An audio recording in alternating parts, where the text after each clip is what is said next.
بسم اللہ الرحمن الرحیم۔ حضرت ابو ہریرہ رضی اللہ عنہ سے روایت ہے، انہوں نے کہا کہ ملک الموت آدمی کی شکل میں موسیٰ علیہ السلام کے پاس بھیجے گئے۔ وہ جب آئے تو موسیٰ علیہ السلام نے نہ پہچان کر انہیں ایک زور کا تماچا مارا اور ان کی آنکھ پھوڑ ڈالی۔ وہ واپس اپنے رب کے حضور میں پہنچے اور عرض کیا کہ یا اللہ، تو نے مجھے ایسے بندے کی طرف بھیجا جو مرنا نہیں چاہتا۔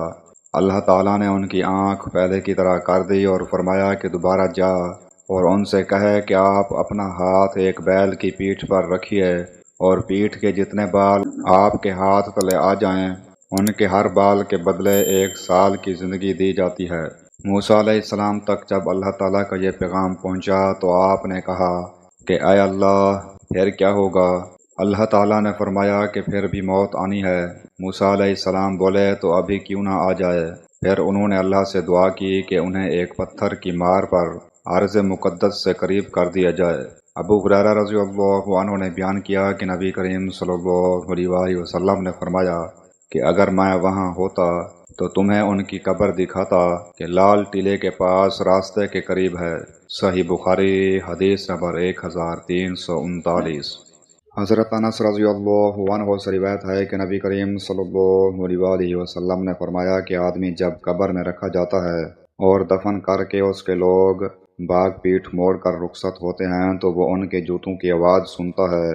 پھر 2 فرشتے آتے ہیں، اسے بٹھاتے ہیں اور پوچھتے ہیں کہ اس شخص محمد الرسول اللہ صلی اللہ علیہ وسلم کے متعلق تمہارا کیا اعتقاد ہے؟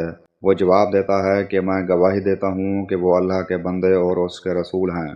اس جواب پر اس سے کہا جاتا ہے کہ یہ دیکھ، جہنم کا اپنا ایک ٹھکانہ، لیکن اللہ تعالیٰ نے جنت میں تیرے لیے ایک مکان اس کے بدلے میں بنا دیا ہے۔ نبی کریم صلی اللہ علیہ وسلم نے فرمایا کہ پھر اس بندہ یا مومن کو جنت اور جہنم دونوں دکھائی جاتی ہیں، اور رہا کافر یا منافق تو اس کا جواب یہ ہوتا ہے کہ مجھے معلوم نہیں، میں نے لوگوں کو ایک بات کہتے سنا تھا، وہی میں بھی کہتا رہا۔ پھر اس سے کہا جاتا ہے کہ نہ تو نے کچھ سمجھا اور نہ اچھے لوگوں کی پیروی کی۔ اس کے بعد اسے ایک لوہے کے ہتھوڑے سے بڑے زور سے مارا جاتا ہے اور وہ اتنے بھیانک طریقے سے چیختا ہے کہ انسان اور جن کے سوا ارد گرد کی تمام مخلوق سنتی ہے۔ صحیح بخاری حدیث نمبر 1338۔